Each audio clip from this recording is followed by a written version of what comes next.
Good evening and welcome to the season's final edition of Match of the Day. We'll be concentrating on this afternoon's international in Glasgow, the 100th meeting of England and Scotland. We've also got news of Jock Stein's final 22 players for the World Cup, and we'll be assessing England's chances in Spain with Bobby Charlton and getting his opinion on what Ron Greenwood's lineup could be for the opening game against France. So let's get straight on with the action. A perfect day up at Hampden and a chance for England, trailing the Scots by 39 wins to 38 after 99 meetings, to level the score in the 100th. Your commentator is Barry Davis. The referee is ready. The England on the right. And there the Preston plumber, Tom Finney. And to his right, the very much larger figure of George Young, former captain of Scotland. Danny McGrain, the present captain, follows him.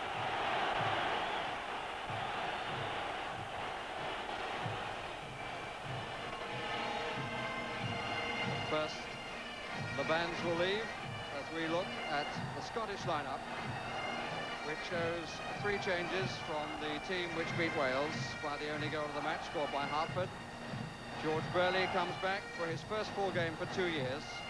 Danny McGrain, the skipper, who had a cold and wasn't able to play against Wales, and Alan Evans, who played so well in the European Cup final for Aston Villa. David Neary will now move to midfield, and no place could be found for Gordon Strachan or John Robertson. Facts which have not been greeted with universal approval north of the border.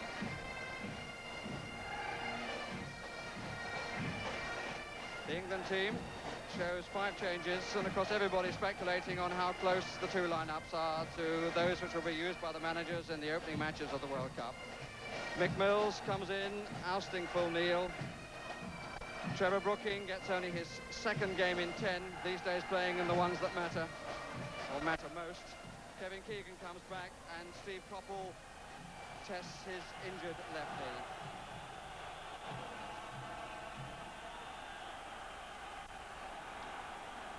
So away we go on the 100th edition of the Pride and the Passion. Scotland in their blue shirts, England in white. The pitch is pretty hard, and there is, as ever at Hampden, a bit of a swirling wind. There's Ray Wilkins.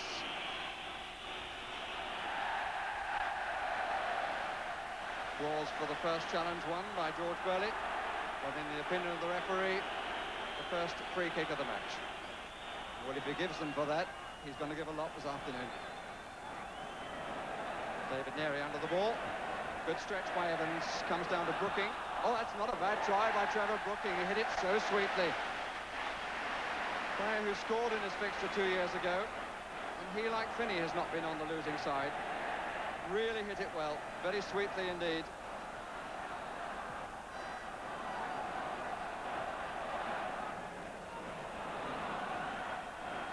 Here's Steve Coppell. Late challenge by Danny McGrain. Not the sort of test Coppell will be hoping for.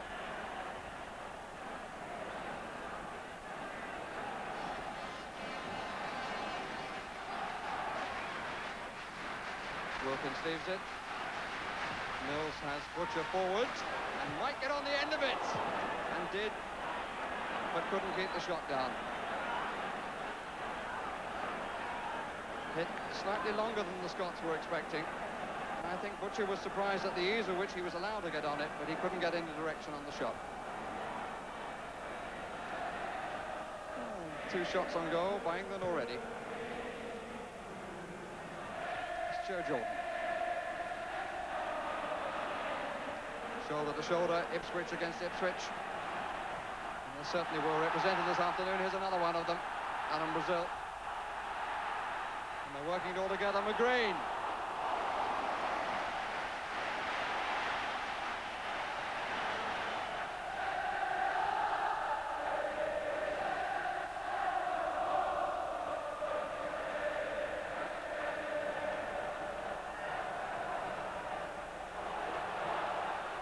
Here's George Burley. Brazil Souness, Douglas, on to Alan Brazil. Good challenge by Mick Mills. Ipswich denying Ipswich. And bringing the first corner of the match.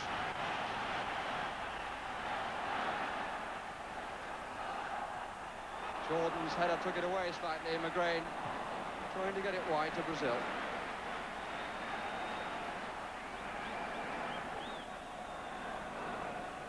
And Brazil in fine form for his club with 28 goals this season.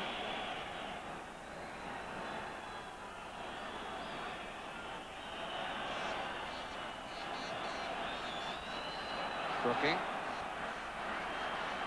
Keegan and Mariner in the middle. There's Mariner. It was a clear header, which he directed wide. Brooking the provider, twoing the men in the middle. Mariner met it comfortably, but gave it too much to knock it wide of what for him was the far post. Typical backtracking by Steve Coppell. And battling, but too much for the referee's liking.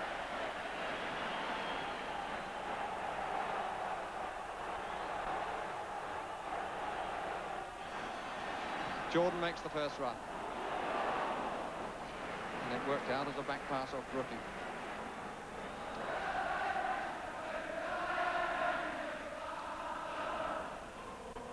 Wilkins moving forward, having started it from deep. Keegan and Mariner the furthest forward. Here's Brian Robson. Space for Mills. Coppell moving wide to the right. Down the middle is Mariner. Here's Wilkins. Good running by Robson. And Burley went with him and conceded the corner.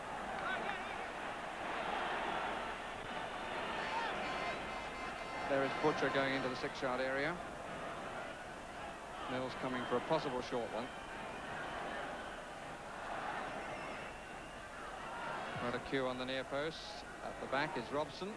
And a flick from Butcher. Off the crossbar, finally in by Mariner. It was Burley who knocked it up onto the crossbar. But once again, Paul Mariner is the Johnny on the spot. The whistles go up. From the first corner, all sorts of problems for the Scots. The nod up there by Butcher. Burley off the crossbar, which is square, but in came Paul Mariner to once more get the goal for England. There's Butcher with the flick. Burley covering. It came off the underside of the square crossbar, and Mariner got there before Alan Ruff. Paul Mariner's 8th goal of his international career gives England the lead. 13 minutes proving an unlucky time for Scotland.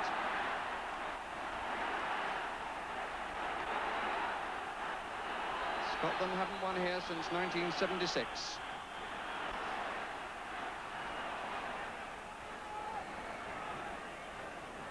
And Alan Ruff not as determined in the challenge as Mariner was.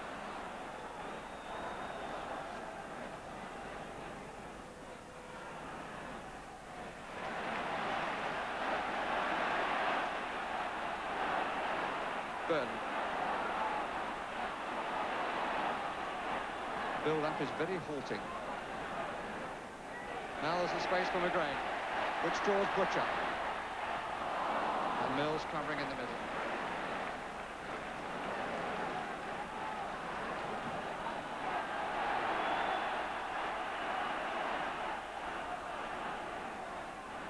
Douglas. Going again, the extra attacker. Douglas once more. Brazil, Souness.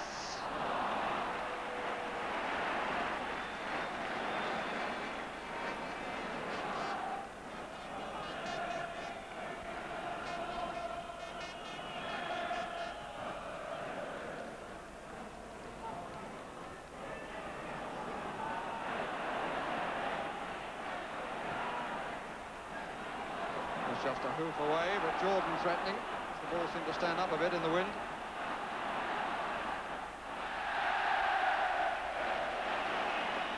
The error by Sansom, handsomely greeted by the crowd. Dalglish. Hartford. Jordan, the free kick given.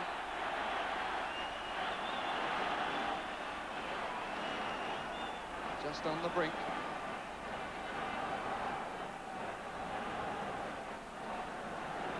That's how close, and that's the view that Alan Ruff will have from the other end. Alan Evans has come up wide to the left, and the West German referee wants the wall back rather nearer the penalty spot than that, and of course he is quite right. Should be only just forward of the penalty spot.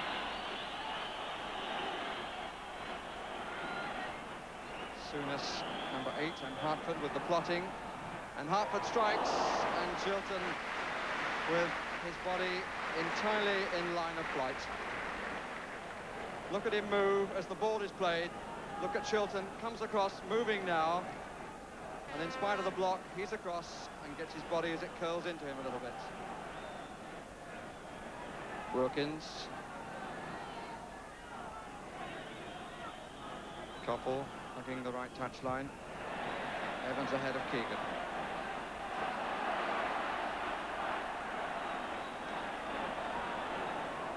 Hartford. Robson to him. Looking for Brazil. Calm as you like from Thompson. Robson. Slightly half-hearted shoulder by Mariner.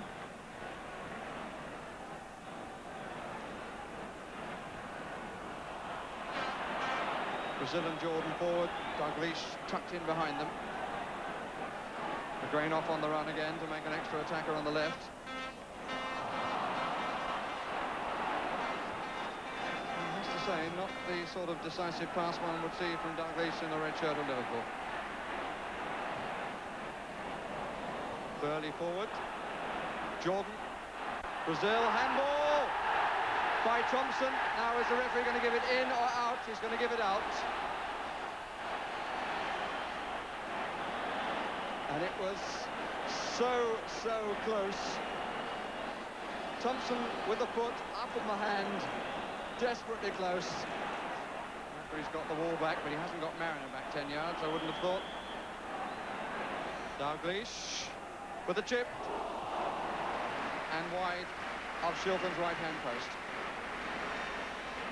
Well, I wonder whether that will lift the Scots. Ball did its job, forced the height, the ball rising still just as it went over the bar and then dropping.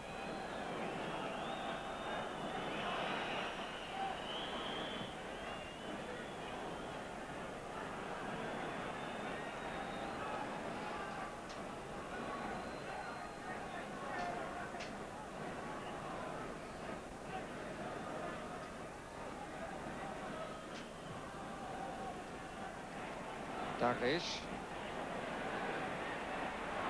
Grain forward. Souness, Wilkins.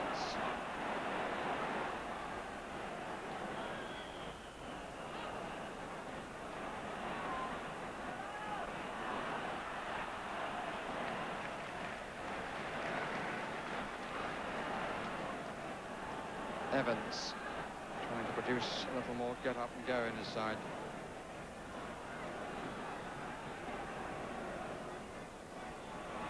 Brazil. Hartford well forward this time. Dalglish. Brazil trying to hold it up. That's a nice turn. Couldn't get power on the shot, but he went one way and then the other.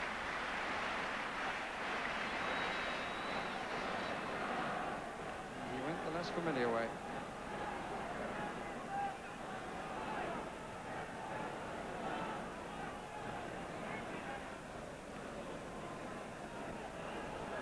Butcher.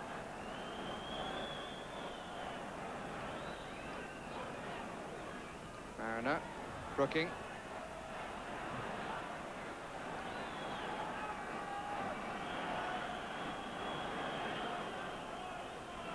Koppel on the right. Robson coming to take over. Wilkins forward of Keegan.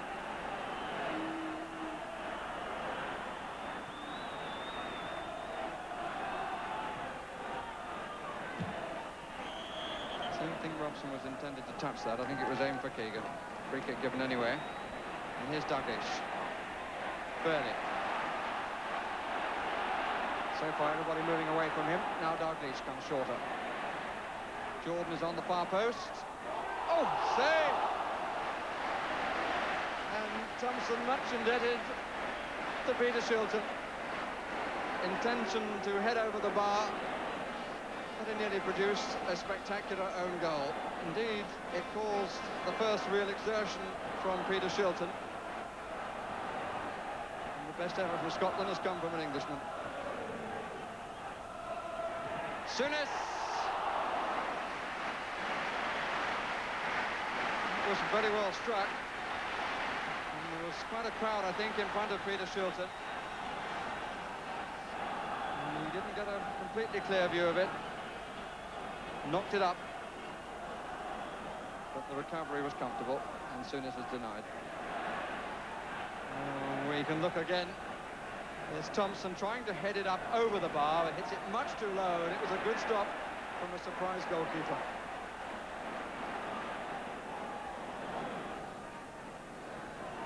Just 3 minutes to the break. There's no doubt which dressing room will be the happier.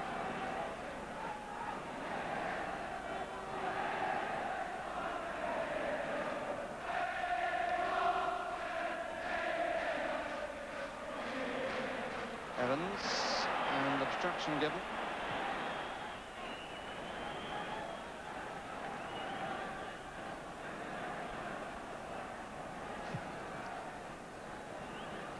England having reclaimed the ball, take the free kick. On by Keegan. Koppel. Wilkins. Koppel in a bit of space, if it'll come down. Keegan at the back. It came off his back. After a dive in by Burley.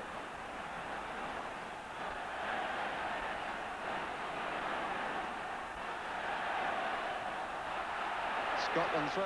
No, the referee overrules the linesman. Mariner, that was beautifully done on his chest when Hansen was expecting the header.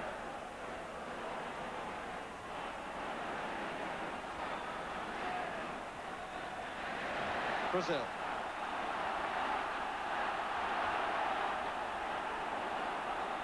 But arriving to the left, and Butcher with an incisive and decisive challenge.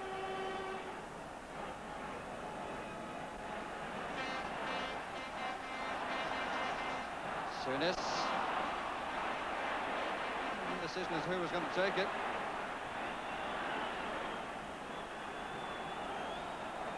Souness. Butcher's header. But a little kindly, much to the efforts of Wilkins.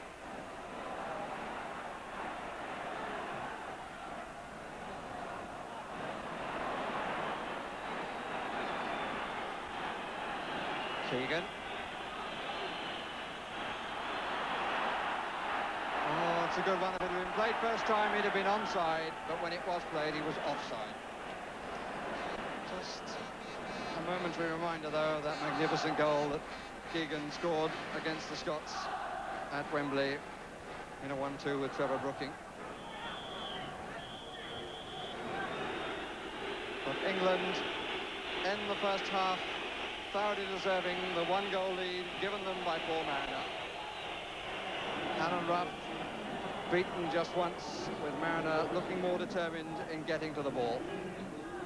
And the score at half-time thoroughly satisfactory for the English supporters in the ground, and there are some. 1-0 advantage. It'll be interesting to see whether there are substitutions made for the second half.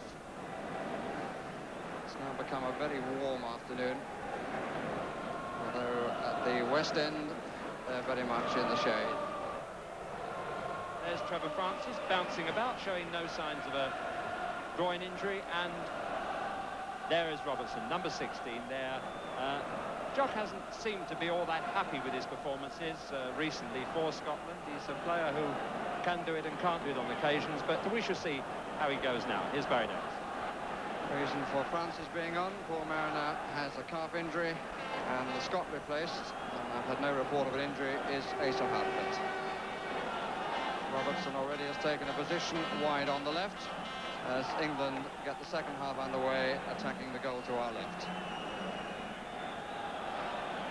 Confirmation that the Scottish change is a tactical one.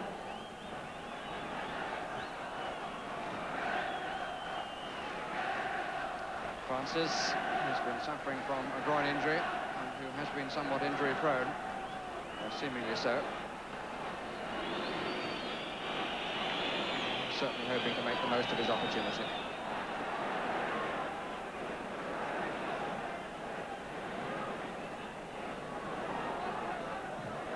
Francis looking for and finding Brooking.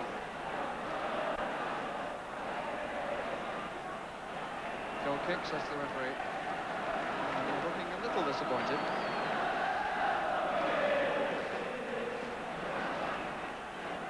The Scottish comeback, if such there is, very much still on the launching pad.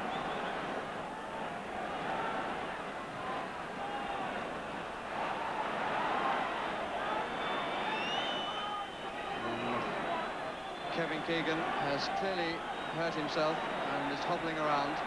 Terry McDermott immediately off the bench to warm up. And I think Keegan will not be on the field for much longer.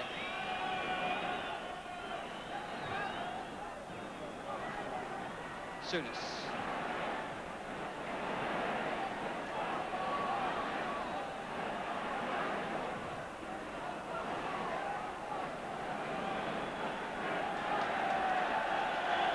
Mary.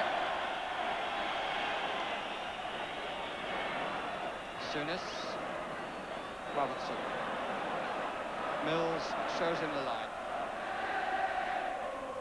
Again, the ball played inside immediately. Here's Dalglish.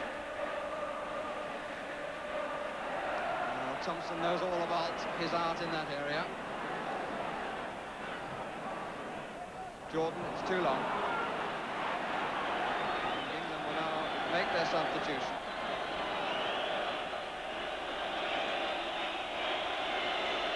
Keegan coming off for fear of any further damage with the World Cup beginning only 15 days away. And Terry McDermott coming on, which presumably means that Steve Coppell will move further forward. Hansen, Souness. Liverpool connection continue with Dalglish. Hansen. There's half a gap for a second, little touch from Souness. That was certainly more purposeful, and it was all Liverpool. Steen up for a moment. Hansen. Neri.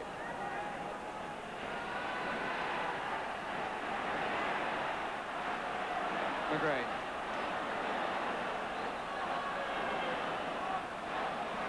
Robertson, faced by McDermott.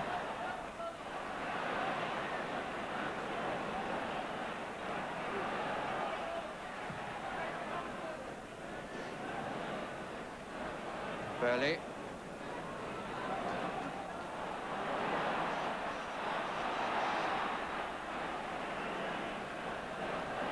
Hansen. Run at a bit of a stretch.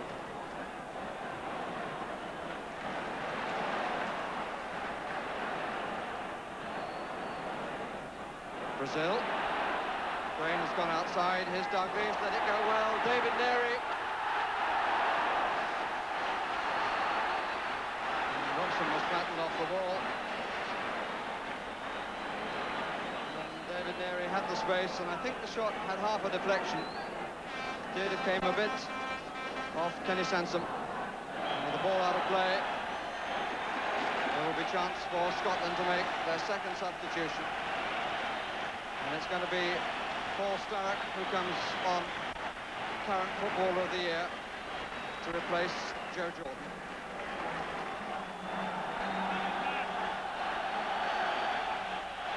So Jock Steen has played his hand, and there has been no place for Aberdeen's Gordon Strachan, who most people up here considered the star of the show a week ago in the Scottish Cup final.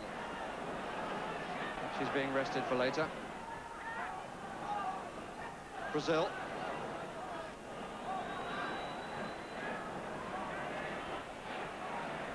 Neri. Burley.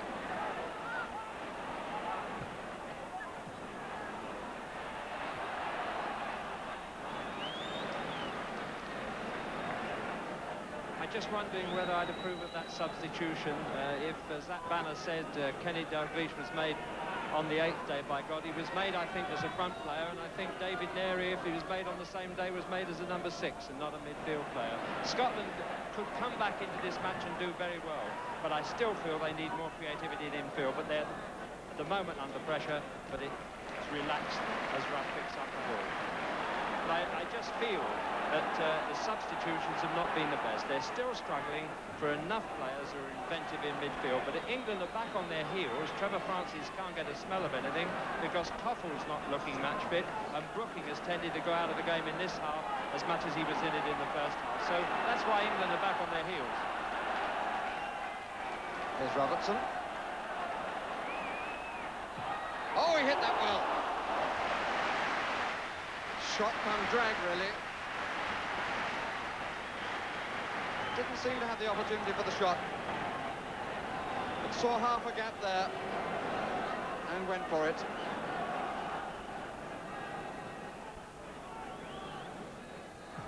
Scotland have had 5 wins here at Hampden since they were last beaten, which was by England 2 years ago in this match, this fixture. Here's Brazil.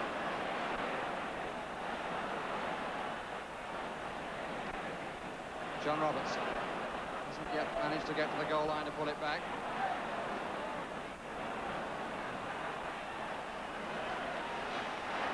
But he's won a corner. No one gained without any real conviction. Alan Evans there in the foreground, number 5. Brazil is just to his right. Robertson, there's a fair bit of curl on that. Oh, what a good punch, a magnificent punch by Peter Shilton. Followed it and knocked it nearer the halfway line than the goal line. Here's Brazil. Stark was unmarked for a moment. Evans. Well, they knocked it long for the far post, but Paul Stark, in fact, was unmarked in the middle for the little short one. Any other available substitutes on the England bench? Anderson and Osman, both defenders. It does emphasise how important is going to be the choice of available substitutes during the World Cup, particularly on warm afternoons like this, and it'll be a great deal warmer in spring. Alan Evans has stayed forward. Koppel. Chance here for England on the counter. Brooking in possession. France is up to assist. Wilkins making a third man. Brooking thinking about a shot himself. McDermott and Robson. Francis. Gone for the left. It was McDermott who came in. And the effort by Francis had eluded Alan Ruff, who, conscious of his near post, seemed to me to have cramped himself across a little too far.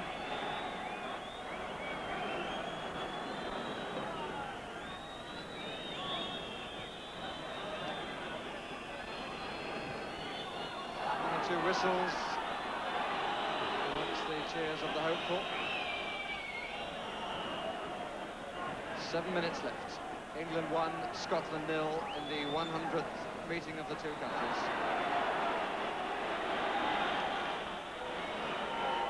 If it stays that way, we will end the first centenary with parity of 39 wins apiece, with 22 draws. Here's Koppel, looks to go square, now finds McDermott. Koppel. Wilkins. Trying to find Francis. Brooking. says the referee, and rightly. Here's McDermott. And somehow there was no finishing touch from Brian Robson. Alan Evans is down hurt, as we can see at the bottom of the picture as we look at the replay. Low across the box, and Robson couldn't get the left leg there in time. Alan Ruff was beaten, that's for sure. And statistics can often be damn lies, but to end 100 years of so many memories, with each side having 39 victories, is really quite remarkable. But it's not the final whistle yet. Each country has had its good time and its bad.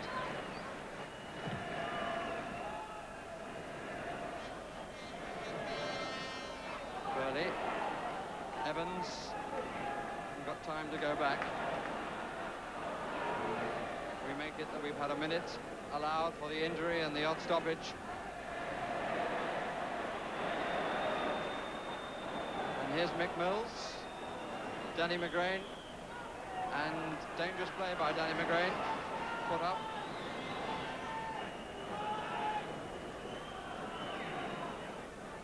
Well, I think that too much time has elapsed. There will be no last-minute sensation at the end of the century.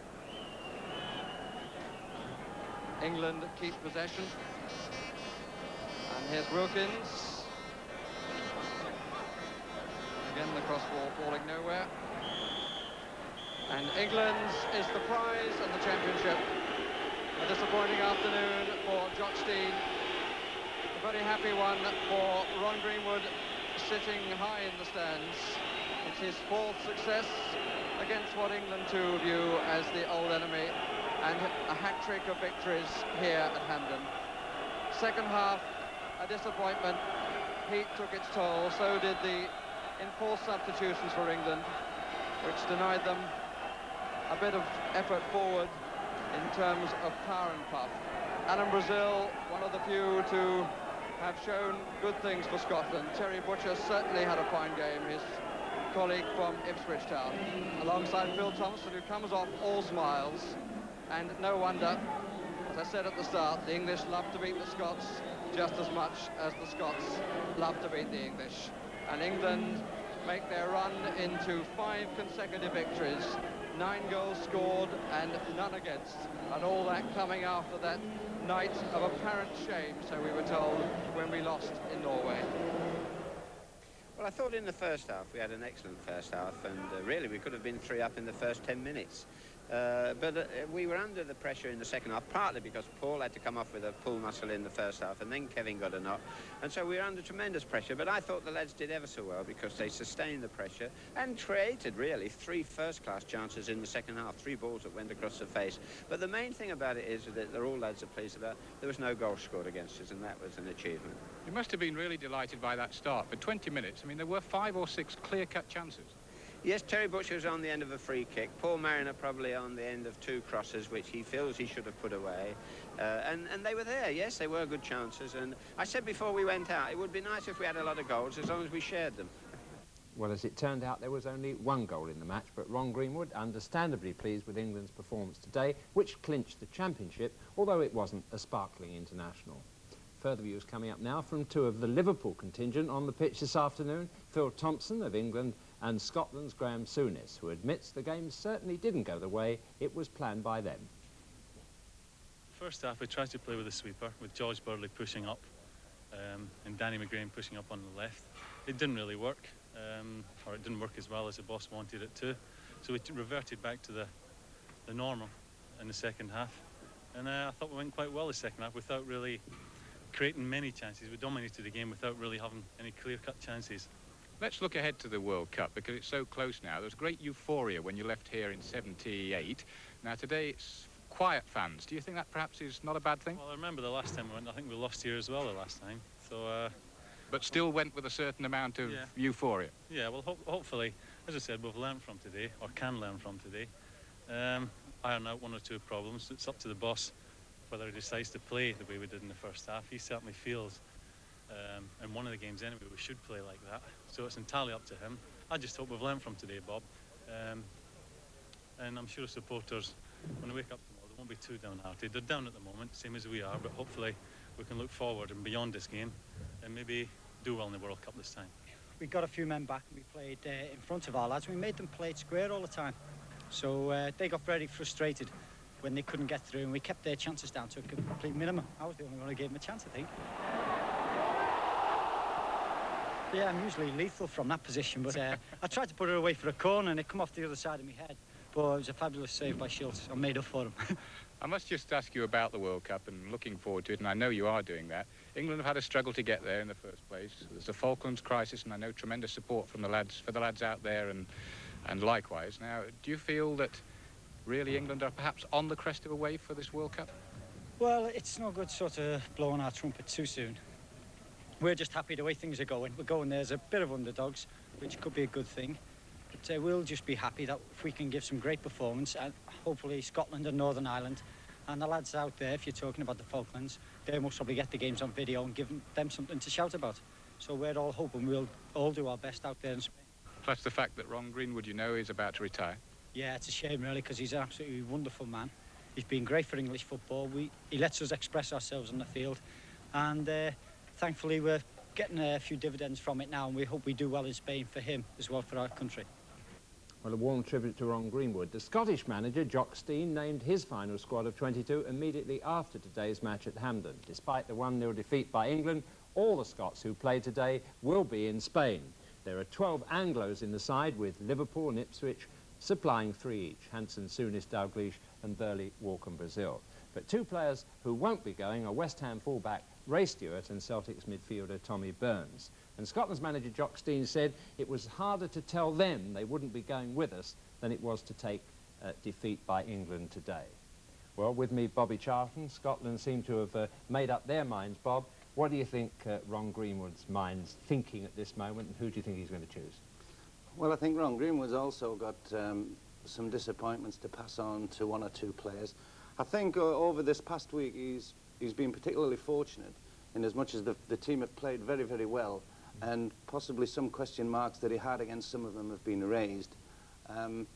He's got a few problems in as much as it's a nice problem. He's got a lot of very, very informed players, and who he picks at the end of the day, I think, is going to be revolve around certainly the 12 or the 13 that played today. Well, let's have a look at that team, Bob, and see your judgment of those. Shilton and the back 4 to start with.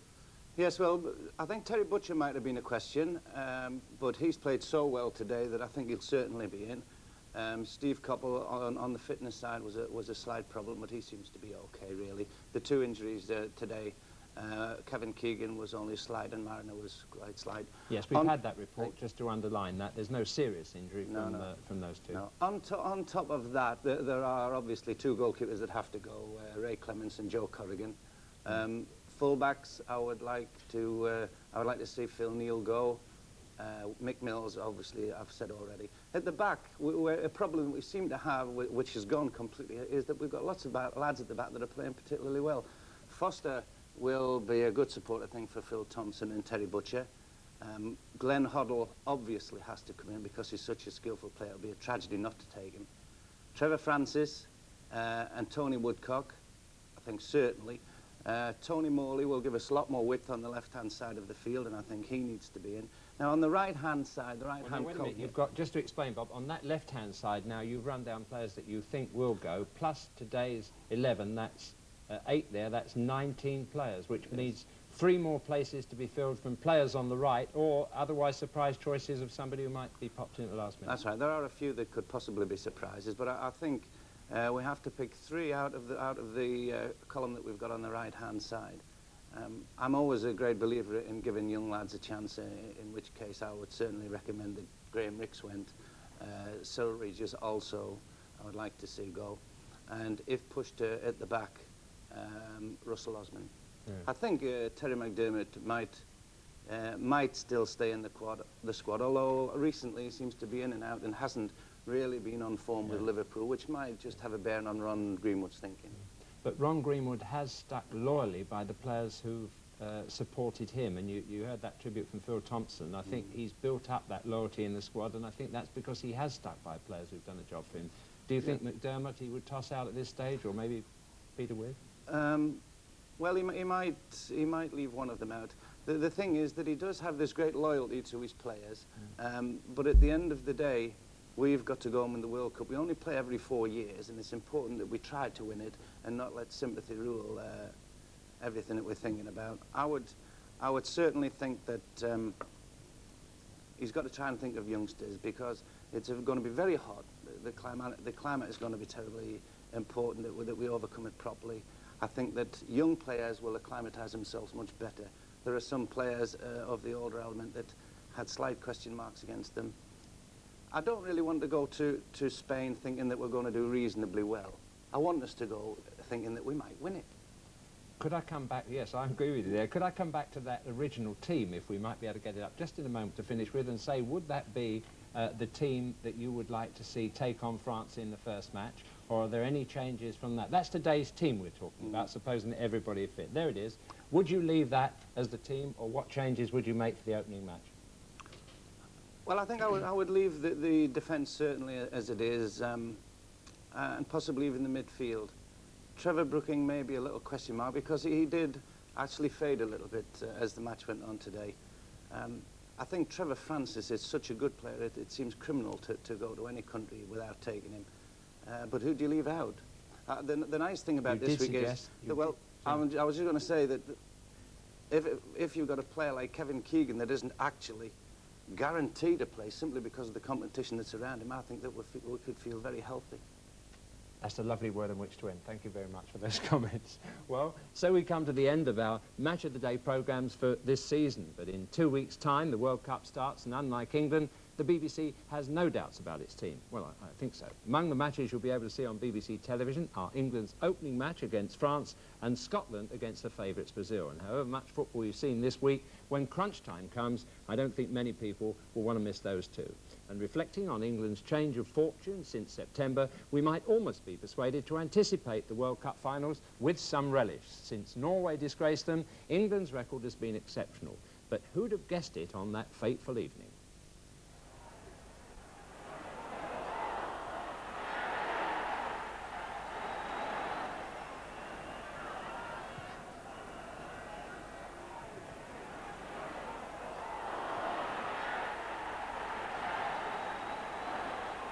Well, reacting to that disaster, England went on to beat Hungary at Wembley and followed that by beating Northern Ireland, Wales, Holland and now Scotland. And if the strength of the opposition leaves you less than convinced, it's 73 years since England put together 5 wins in a row without conceding a goal. And if confidence breeds success, there's not the slightest reason why England should travel to Spain with a negative attitude. So let's end our Match of the Day season by wishing them luck, and Scotland and Northern Ireland too. Good night to you. Timmy Nicol takes it. Up goes Billy Hamilton. Armstrong, yes! Alec McLeish is there. This must be a chance of brilliant goal. Kenny Dalglish. Got a cue on the near post. At the back is Robson. And a flick from Butcher off the crossbar. Finally in by Mariner.